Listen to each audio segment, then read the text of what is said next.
the Boise Unitarian Universalist Fellowship. I am the Reverend Sara LaWall. It is my great honor to serve this beloved community, and we are so glad that you have joined us this morning. I'm seeing some new faces I haven't seen in a while. It's so good to have all of you back with us. A special welcome to our online community, those of you that are worshiping with us on Zoom. Everybody turn around and give them a big wave and big hearts. It is a reminder that we are a larger community worshiping together beyond our walls. In joining us this morning, even if it is your first time, you are entering into a community dedicated to making visible in the world a profound love by nurturing spiritual growth, encouraging curiosity, and enacting justice. That call speaks to your heart. You are welcome here. Whatever your spiritual heritage, whomever you love, however you traveled here, your presence is a blessing. We know it takes a lot of courage to step inside the threshold of a new community, either in person or virtually.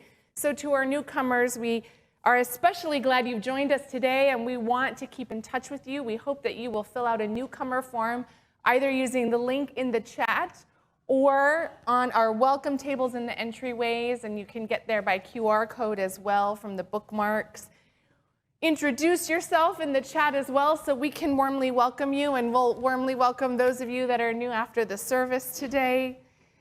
There will be breakout rooms after the service where you can connect with each other on Zoom. By letting us know how to reach you, we can keep in touch with you and let you know all that is happening in our fellowship. And there are so many exciting things that are going on. I have a few announcements for the whole community. Our water communion, community holy water, the water you blessed and created holy, is available for you to take home. I feel like a salesman saying that. Available for you just for 3 payments of $9.99. No, for free. Beautifully and lovingly bottled by your beloved members. There's baskets in each entryway. We invite you to take some home and use it in whatever way you see fit. Bless everything, because we all need a lot of blessing right now. And we'll use our water for blessing and rituals throughout the year together. I also want to remind you tomorrow night, Indigenous Peoples Day, hosted by our Racial Justice Ministry team, all on Zoom with special guest speaker Darren Perry. He is a part of the band, the Northwestern Band of the Shoshone Nation. We're really looking forward to that, and you can find more information about that on our website. For the newcomers among us, we have our Inquirer series happening today in person down at the end of the hall. This is a chance for you to get to know a little bit more about this community and Unitarian Universalism. Anyone is welcome, even if it's your first time. I know some of you have been doing the series, and so we look forward to seeing you today. And of course, we're having a community potluck today, for the first time in some years now. It's strange that a church community hasn't had a potluck in some years. That will be outside in the courtyard, and thank you to those volunteers who have been so beautifully setting that up this morning. Our fellowship donates 25% of our unpledged plate offering each month to a local partner that aligns with our social justice mission. And there is no better partner in this month that I can think of in this month before an election than Planned Parenthood. They have been partners with us for a very long time, and including national partners that we've connected with as Unitarian Universalists over decades, providing reproductive care, education, and advocacy, working on the front lines, or as one of their people said yesterday at the rally, behind enemy lines in the wake of our abortion ban here in Idaho. But here to share more about their educational mission, which is a super important mission, is Cameron Needham. Welcome, Cameron.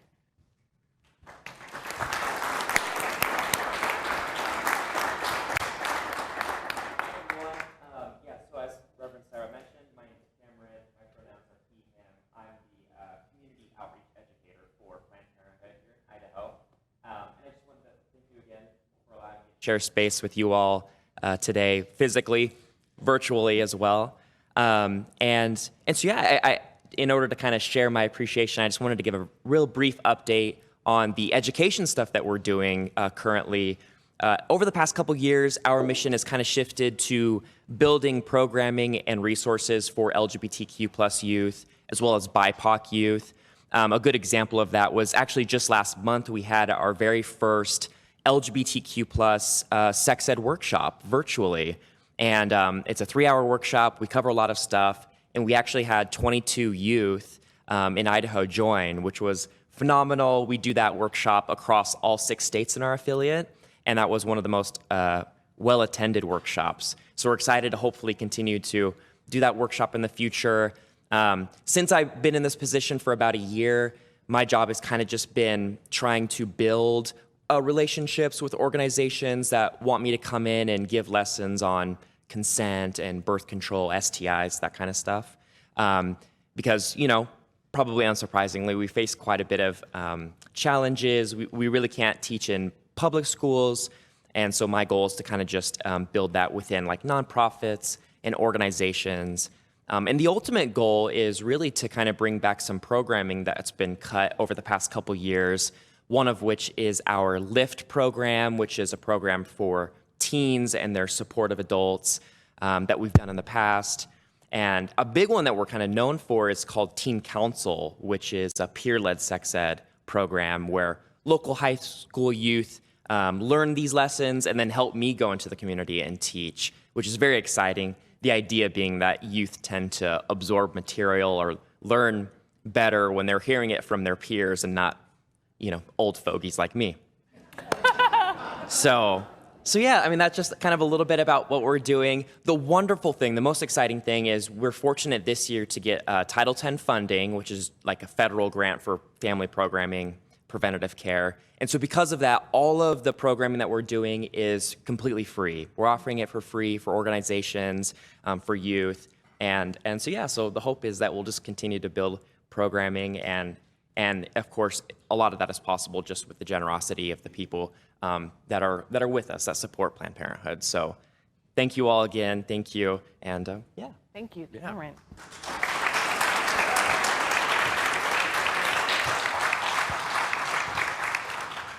Thank you so much, Cameron. We really appreciate the work of Planned Parenthood and all of the facets of the work that you do. And we're right there aligned in that education mission. And many of you are familiar with our comprehensive sexuality education program that we run here called OWL Our Whole Lives.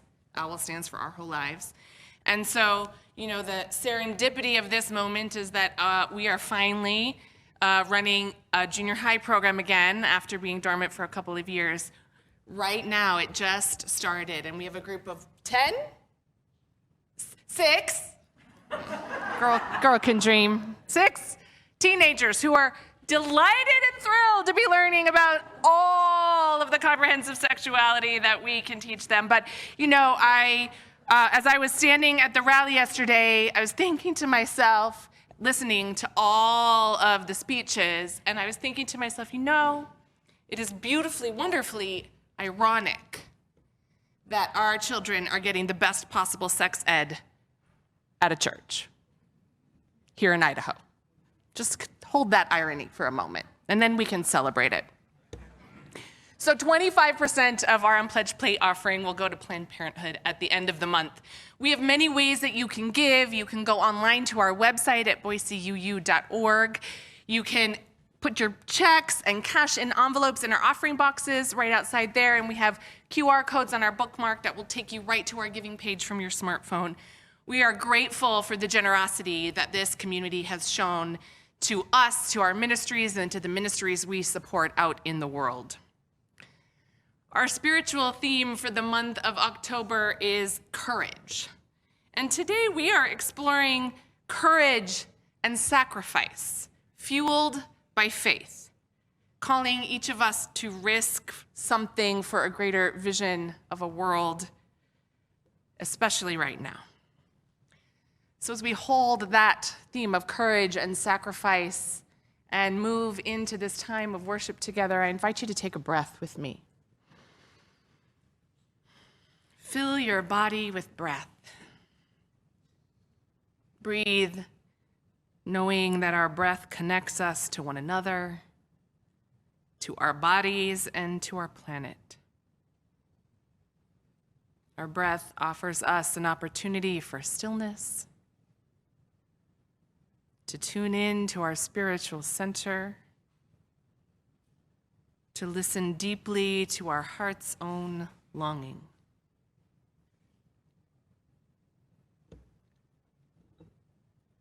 Thou art the song of my heart in the morning. Thou art the dawn of truth in my soul. Thou art the dew of the roses adorning. Thou art the woven whole. Thine is the grace to be steadfast in danger. Thine is the peace that none can destroy. Thine is the face of the need-driven stranger. Thine are the wings of joy. Thou art the deep, to the deep in me calling. Thou art a lamp where my feet shall tread. Thy way is steep past the peril of falling. Thou art my daily bread. Thine be the praise of my spirit uplifted. Thou art the sea to each flowing stream. Thine be the days that are gathered and sifted. Thou art the deathless dream.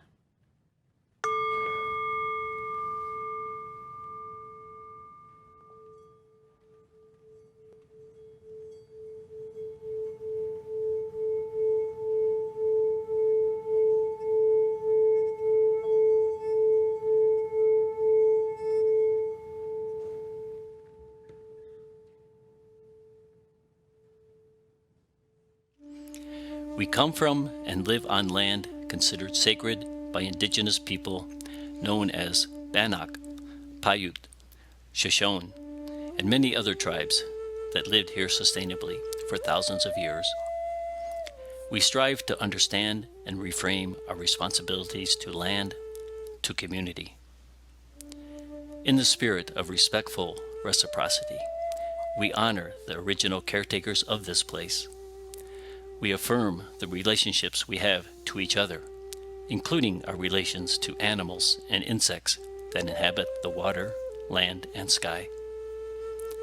We recognize the relationship, the responsibility to quiet creeks, rushing rivers, rustling grasses, to sprawling forests, to the brilliant palettes of the sky, to the roots that grip the soil, to the earth beneath our feet. Water is life. To all of us affected by the boarding school revelations, may we be granted compassionate understanding. May we find healing in the harm that lives in our history. We honor and support the right to sovereignty for our indigenous neighbors. We acknowledge that a land acknowledgement is not enough. Now, let us breathe together. Let us take a moment to enjoy the delicious air, the oxygen provided by tree. Hold to the warm light of sun. Consider the solidity, the groundedness of earth. Flow with refreshing, life-giving water. Let the mud settle. Find clarity of mind and spirit. Welcome our ancestors. Enjoy this present moment together.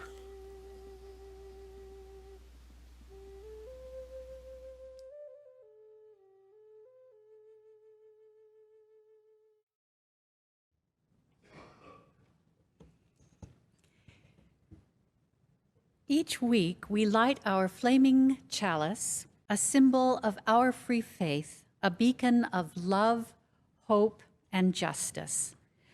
We join in this lighting in solidarity and community with thousands of other Unitarian Universalists lighting chalices today in churches, homes, and in virtual worship spaces, reminding us we are connected to one another and to a larger community of faith and love. As we light the chalice here in the sanctuary for our virtual community, if you have a chalice nearby, you are invited to light it along with us this morning, then share in the chat where your chalice is lit.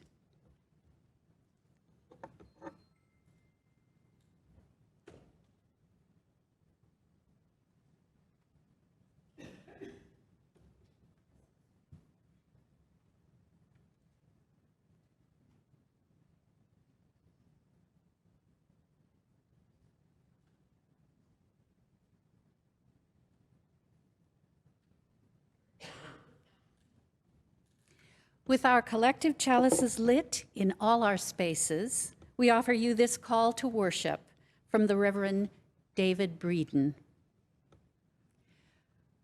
We gather together here now, summoning our courage to be.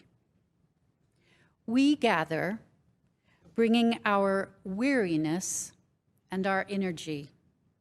We gather, bringing our wariness and our visions. Like trees in rocky places, our roots clutch. What we find is each other. What we find is each other holding tightly. Courage is not certitude. Courage is not assurance. Courage is the willingness to join in the attempt, to join in the unlikely, even the impossible. Courage is a choice. Courage is a way of knowing. Courage is a way of joining together. Courage is knowing that together we will do what none of us can do alone. Come, let us worship together.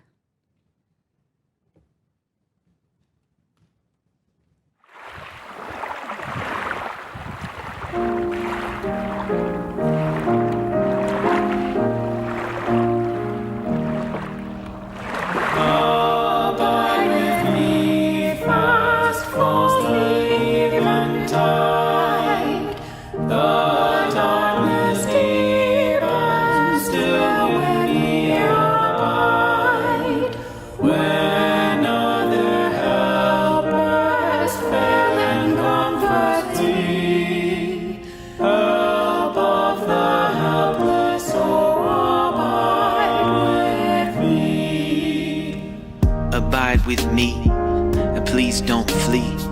I look inside when it's hard to see. This eventide, take a ride around the bend. Still with me, abide when the shadows begin. So much has faded, left me jaded. God has changed, it's complicated. From growth to decay, emergence be beyond thought and strategy.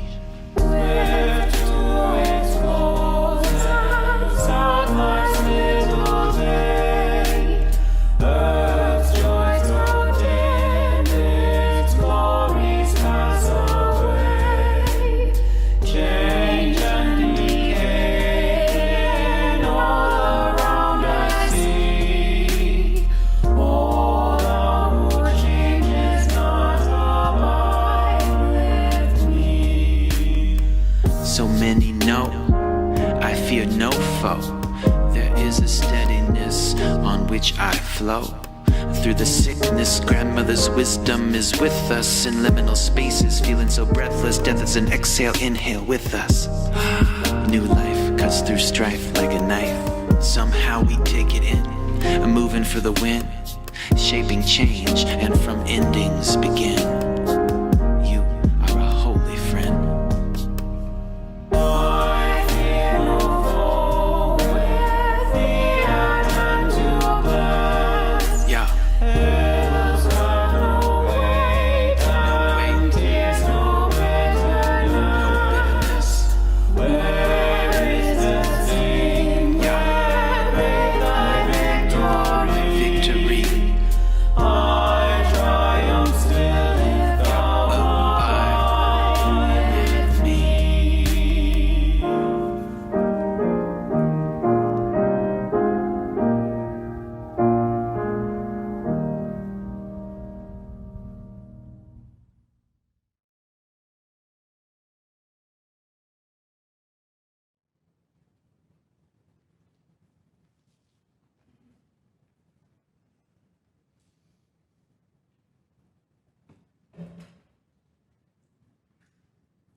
Friends.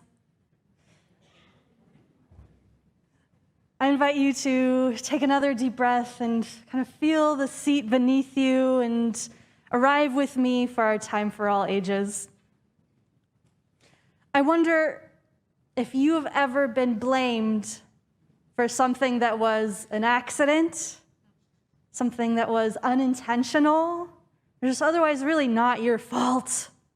Raise your hand if you've been blamed for something like that. Oh my gosh. Those feelings that come up, that frustration, that's a lot to work through, to figure out. Something happened that was an accident. Kind of being told it's your fault. How do we find justice in those instances? Our story this morning is The Jug and the Rock, as retold by Faye Morganson. And it's going to help us explore how we can support each other and find humor in something tough in hard situations. Let's take a listen. Our story begins with a humble milkman. Good morning, humble milkman. Good morning. All through the town, our milkman calls, "Dara for sale, Dara for sale." And to everyone he sells this delicious yogurt milk. They all give him money. He's able to pay for his elderly mom and his own family's food and care. This is his livelihood. He works hard. He works long days. The people are thirsty in this village. One afternoon, after a long morning, he decides to take a rest. It's lunchtime. He sets his jug up on a high rock and sits down to eat his momo. He's having a good lunch when along comes his good friend, Shepherd. Good morning, Shepherd. They greet each other. Shepherd calls out, "Hello."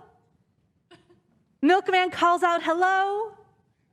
And our goat is feeling a little antsy today.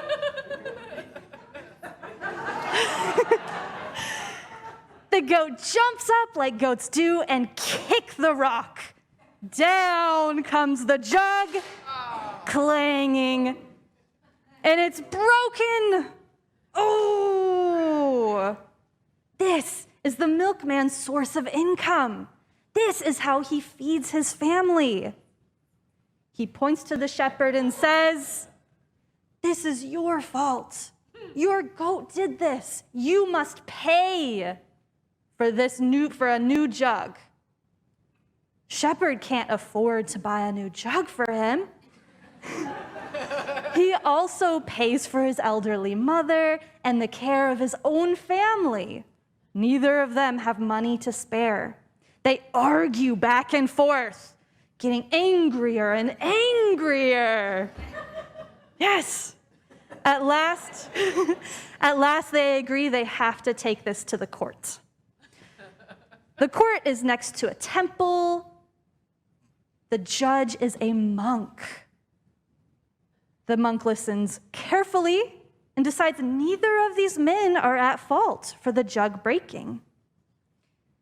The jug and the goat can hang out here. Thank you, thespians.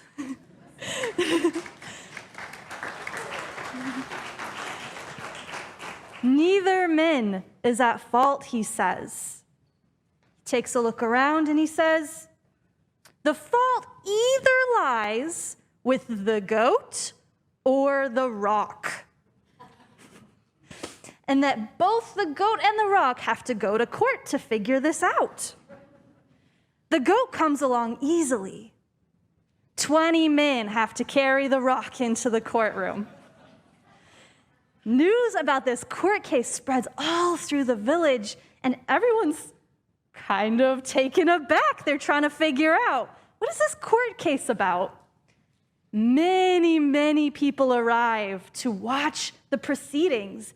And as the monk starts declaring this is a court case, we will be hearing arguments against this rock and against this goat, blah, blah, blah, people start laughing and making fun of what's going on. They're snickering to themselves. They can't figure out how justice can be served between a rock and a goat. When the monk begins to expound on arguments, the people just laugh more. Crowd, can I hear you laughing? Ah ha ha, wah ha ha, ridiculous. The monk stops, looks around at the crowd, and scolds them. He says that each person who laughed is guilty of improper thought, and that the fine is 1 coin. Many of the crowd pause, acknowledge, yeah, I laughed. People were pretty honest, I laughed. And as the monk went around with the collection basket and people put in a coin each, a lot of people smiled, figuring out what the monk had done there. He collects all of the small coins. He sees that the sum is exact, enough for the milkman to buy a new jug. Everyone goes on their happy way. The milkman buys a new jug. The next morning, you can hear him calling out, "Dara for sale, Dara for sale." And just like every other day, people are thirsty and they head over to buy some. And justice was served. It takes a courageous community and a courageous leader to figure out these complicated situations and find a way for us all to pitch in and support when an injustice has happened. I want to invite you to join me in singing our community blessing as we bless our children on their way to their religious exploration classes. Children, if you will follow me down our hallway, we are about to begin. It's going to be fun today. We're going to do a nature walk. Thank you all.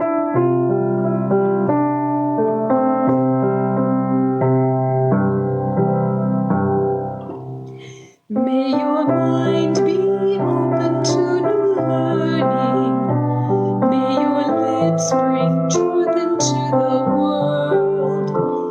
May your heart know love and your hands do the work of justice as you go your way in peace.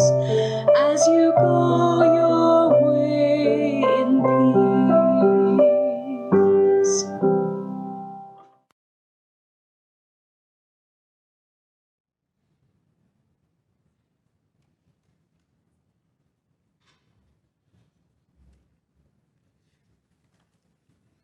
Our reading this morning is There Is No Easier Way by Elizabeth Nguyen. I once saw a little sign carved in wood that read, "There is only the hard way."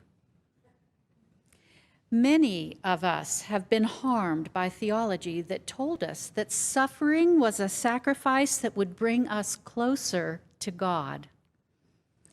Many of us were told that our suffering would redeem us, even when we knew that actual redemption would have to have been free from the suffering to begin with. Many of us are only here because of the sacrifices of others. So much of what is possible to carve out in this world requires some giving up, some letting go, some sacrifice. That is the hard truth of the wooden sign. There is no easy way. There is only the hard way. In particular, the work of justice often asks us to do the impossible, hard, terrifying things. There is no easier way. There is only this one hard way. Folks with more privilege sometimes get caught up here. If it's hard, maybe we're doing it wrong, we tell ourselves. We are lulled by our experiences of choosing between a hard choice and an easier one. Folks with less privilege know that many of our choices are between a horrific choice and a horrific choice. We learn to live with that and keep going. Many of us want to do the right thing, the just thing, the generous thing, and also not have to give anything at all. We want to share our opinions, but not actually donate our evenings, our weekends, our doing dishes while on the conference call to get to understand the work enough to be able to offer meaningful thoughts. We want people to trust us and let us shape the vision, but not actually risk inviting folks out to tea, dinner, a beer, or church to build a relationship that endures and carries us forward. We want to post the cute meme without actually making the phone call to the city councilor or the state representative.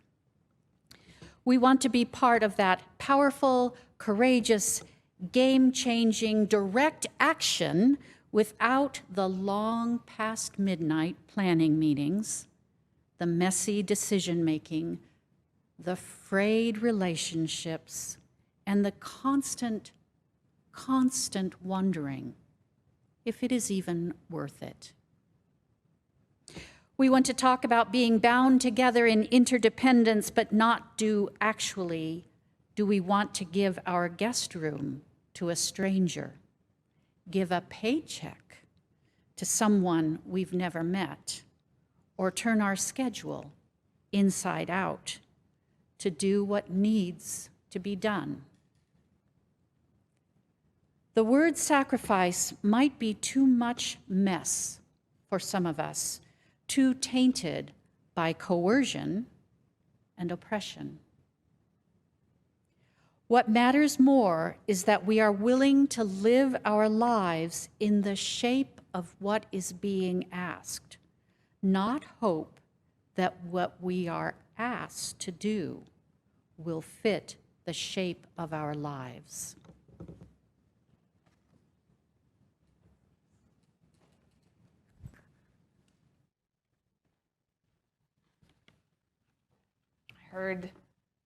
I heard some chuckling out there about the sign that said, "There is only the hard way."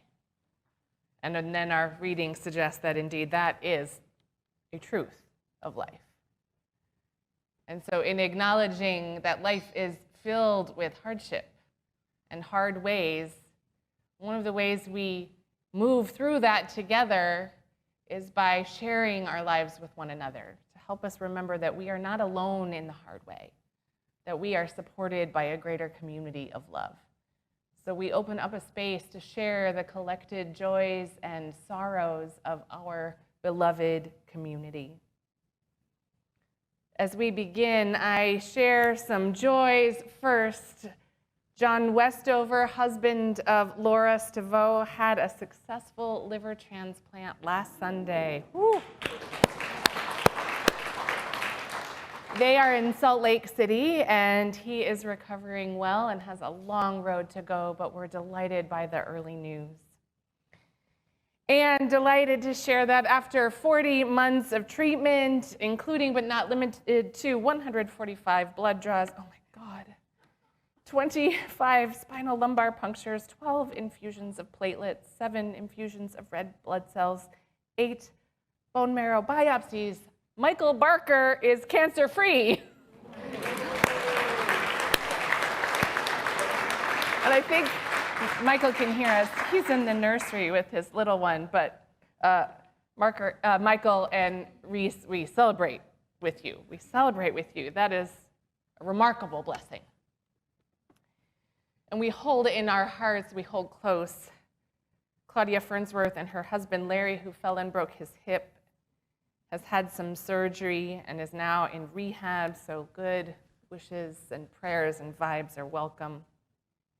And we hold in our hearts, beloved family and friends of Diane Hines, who died last Thursday. Died peacefully with her family surrounding her. We hold in particular her sister Peggy Lynn, who is a member of our congregation alongside Diane. And Diane, beautiful, beautiful Diane, wrote her own obituary before she died. Of course, that will get shared. If you're on Facebook and you're Diane's friend on Facebook, you can read it there. It's really quite stunning. If you are holding someone in your heart this morning, I invite you to call their name aloud or share it in the chat so that we might hold them with you.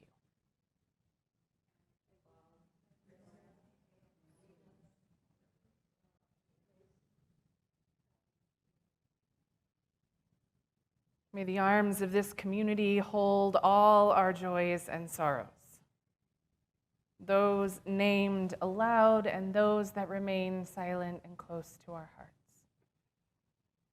May we feel the grace that surrounds us and be transformed by the spirit of life and love with a warmth to celebrate our joys and a gentleness to soothe our aching hearts. Breathe with me. Fill your body with breath.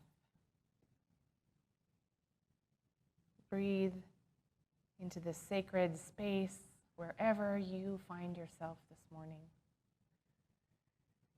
Breathe with this beloved community filled with loving kindness. Breathe with wholeheartedness. Listen to what is calling you in the silence.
I want to share yet another Buddhist wisdom tale about yet another monk. This is a tale about a fierce and terrifying band of samurai warriors that are riding through the countryside, bringing fear and harm wherever they go. And as they are approaching one particular town, all the monks in the town's monastery fled, except for the abbot. When the band of warriors entered the monastery, there they found the abbot sitting at the front of the shrine room in perfect posture. The samurai leader took out his sword and said, "Don't you know who I am? Don't you know that I am the sort of person that could run you through with my sword without batting an eye?" And the Zen master responded, "And I, sir, am the sort of man who could be run through by a sword without batting an eye." Have you ever believed in something so fiercely that you would risk anything? Think about this for a moment. What would you sacrifice? For what would you sacrifice your comfort, your livelihood, your body? What about your life? Would you risk your life to protect a child, running toward danger instead of away from it if it meant saving them from grave harm or death? Would you give up your last dollars meant for your family's groceries to help a person without food or shelter or much of anything else? What about faith? What, if anything, would you sacrifice for the sake of your faith? Perhaps some of you are wondering if I am going to define faith for you. And some of you have already skipped ahead to wondering if that word really fits for you. But here you are, in this sanctuary, this church, this religious community. So let's assume for a moment that faith, in some form, holds some meaning for you. Consider the story of a young Spanish physician who had a keen interest in theology, as did many of his contemporaries. He was devout in his Christian faith, so much so that the deeper he went into his faith, the more curious he became about some of the orthodox theology he experienced in both the Catholic and the newly formed Protestant arm called Calvinism. He found the opulence of Roman Catholicism offensive and frustrating, a frustrating distraction to pursuing one's own inner faith. And as he sank more deeply into this new Protestant tradition, he had a revolutionary vision, a conviction for a new understanding of faith. Like many before him, he was a reformer.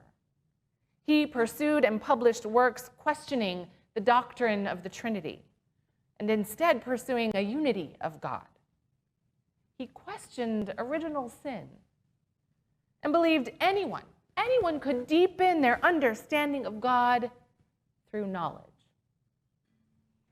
Such was his devotion and passion to his faith that despite being branded a heretic by Calvin, a decree which back then carried a penalty of death, he traveled back to Calvin's church and sat in a pew in hopes of having a deeper conversation. Instead, he was sentenced to burn at the stake, the ultimate sacrifice for his faith. But upon hearing his sentence, he is reported to have said these words: "I will burn, but this is a mere event. We shall continue our discussion in eternity." Sacrificial faith is about following a vision fueled by that very faith. Rarely does it begin with the sacrifice itself. Few of us would offer an immediate yes when asked if we would be willing to die for the sake of a cause. Consider the story of a young mother, a Detroit housewife tending to her 5 children. Like so many others, she found a religious community that spoke to her so deeply because of its openness to a pluralism of theological ideas and a commitment to justice, to creating the kingdom of heaven right here on earth. When she witnessed the horrors of a peaceful march from Selma to Montgomery erupt in beatings and police brutality, and heard the call from visionary leader, the Reverend Dr. Martin Luther King Jr., she drove to Selma, hoping to be of service, following a vision of what could be if all people had access to freedom and rights, a vision she heard in her Unitarian Universalist church. But she was not on the front lines of the march. Instead, she made sandwiches and gave people rides back and forth from Selma to Montgomery and to the airport. On one such trip, she and her passenger were pursued by white supremacists and run off the road, and she was murdered. The ultimate sacrifice for her faith. Christianity holds this ultimate sacrifice as a core theological tenet. A young rabbi crucified for daring to pursue a vision of reform for his faith. A vision predicated on love and radical welcome, on a ministry to those on the margins of society. Unfortunately, liberal Christianity, the very roots of our own Unitarian Universalist tradition, have evolved away from this central concept of sacrifice, instead conflating suffering with sacrifice, believing that our individual suffering will bring us closer to God, which shows our worthiness, which then creates this hyper-focus on perfection, on the betterment of one's self and one's community for the sake of an unknown future.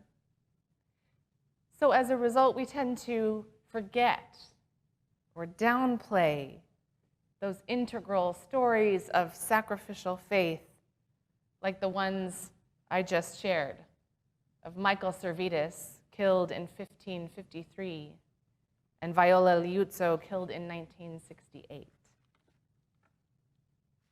So what might a sacrificial faith look like today?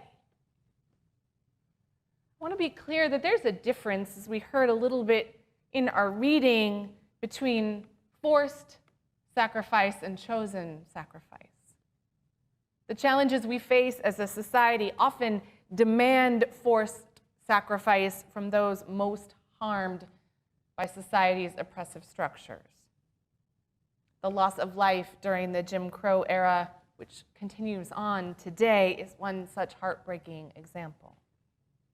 Even in Servetus's day, those who did not profess or practice the accepted religion appropriately were violently persecuted by the church. The stories I'm sharing with you today are all stories of chosen sacrifice, and in most cases come from a place of relative privilege.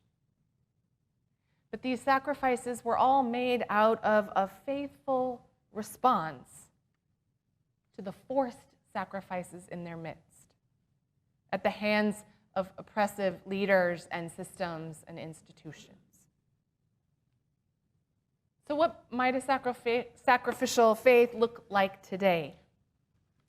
Consider the story of Scott Warren, a Unitarian Universalist from Tucson, Arizona, and a volunteer for their community ministry project, No More Deaths, which supports migrants crossing the Arizona border. Scott and 8 other volunteers were charged with various crimes for leaving gallons of water in the Cabeza Prieta National Wildlife Refuge. Scott was charged with felony harboring and conspiracy for human trafficking, for reportedly providing food and water for migrants crossing the desert. But they were not the first. Years before those volunteers were charged and jailed, others were also charged and jailed and fined for felony littering. But the volunteers went ahead and left the water and food anyway, not in order to get caught, not because they gave much intentional thought to the sacrifice they might endure, but because they were following a vision for a world that could be, a vision fueled by the convictions of their faith.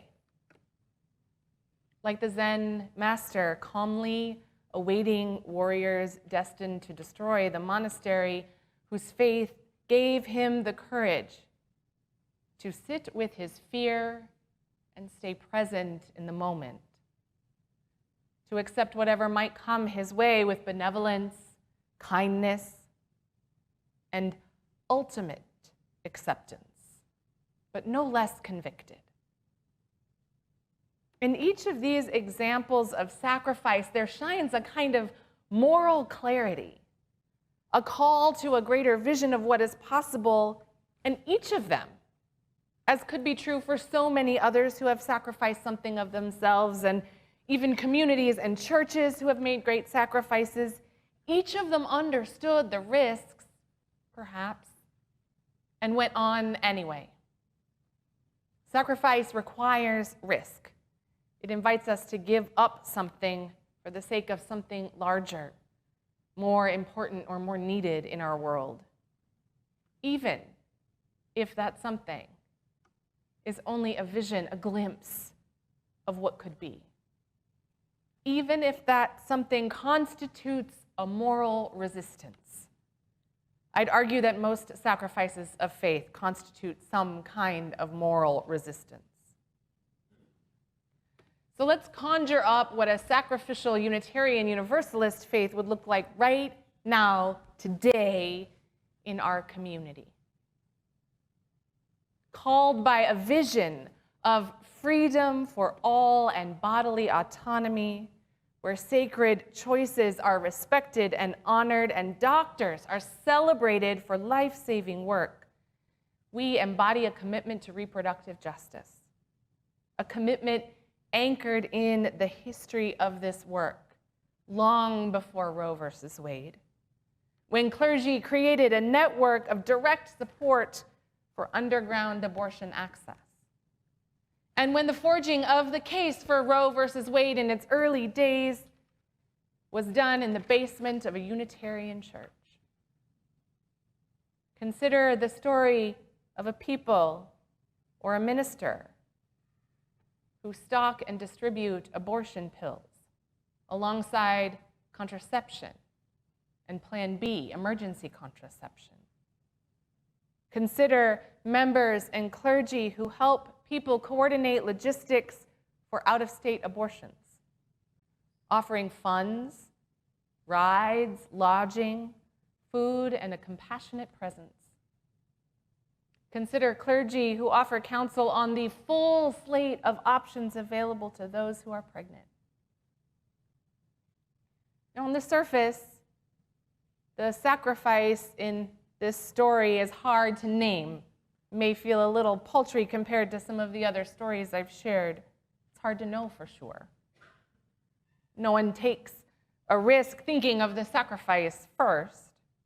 We sacrifice because we are saying yes to the call of that vision of what could be, a vision that feels so powerful, so vital, a vision where all bodies are sacred and respected and trusted, where the freedom over one's own body and medical choices is sacrosanct, held as dearly as any other right, and where all people are truly imbued with those inalienable rights documented in not only our national constitution, but the Constitution of the state of Idaho, those rights for life, liberty, and the pursuit of happiness. That is a vision for which I am willing to sacrifice, for which I am willing to put my life and body and comfort on the line. Not out of any kind of bold courage or ignorance or lack of fear. I have a lot of fear, but out of a sense of moral obligation, moral resistance, and compassion. Like the monk sitting calmly at his altar, while facing down violent threats. Recognizing in the moment it was the only choice his heart would allow him to make. Because if I am being honest, I am more terrified of living in this world where rights continue to be methodically stripped away. I am scared of the forced sacrifices, the dismantling and stripping of control and dignity and autonomy in the name of this myth America holds that all life is sacred. And in the name of a morality and a religion that looks nothing like ours.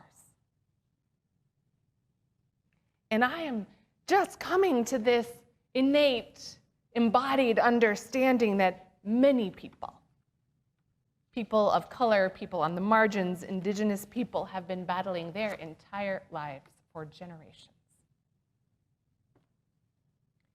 You know, the Latin root of courage, cor, means heart. In one of its earliest forms, the word courage meant to speak one's mind by telling all one's heart.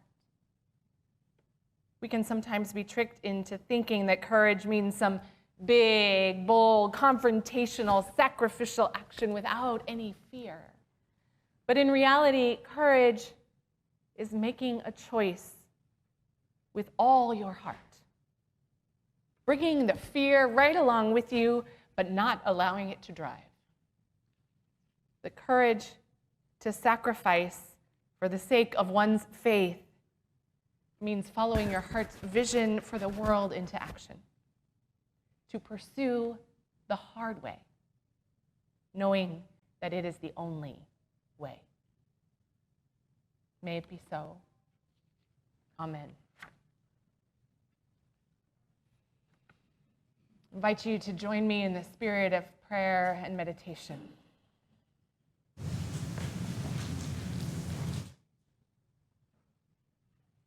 Spirit of life and love, holy mystery.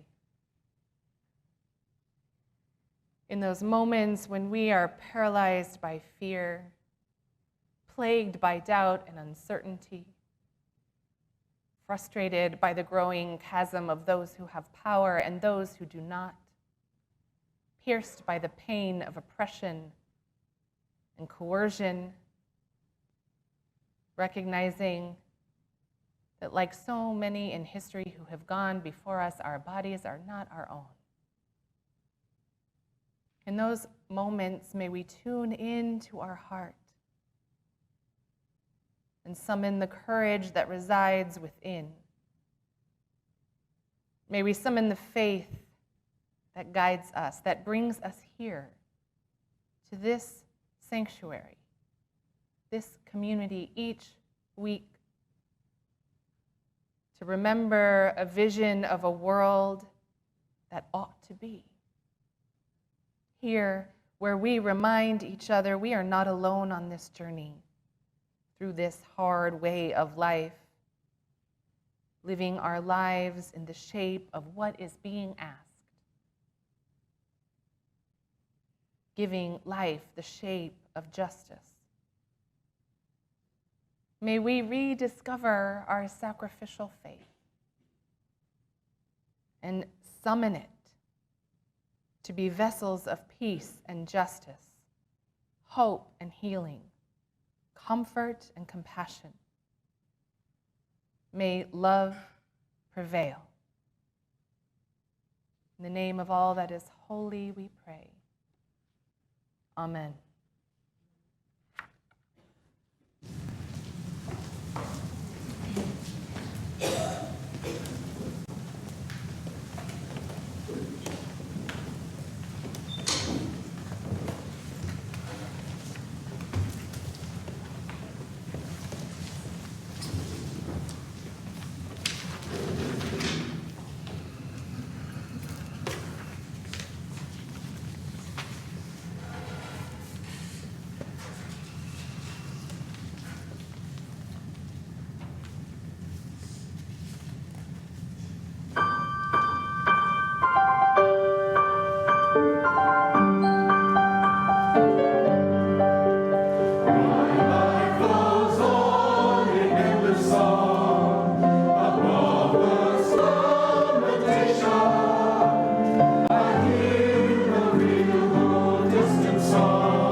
can I keep from singing?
goosebumps when the choir sings. I just sit there and kind of vibrate with goosebumps. Friends, I invite you to place your hands over your heart and rise as you are able. Take a look around. See this community of joy and justice.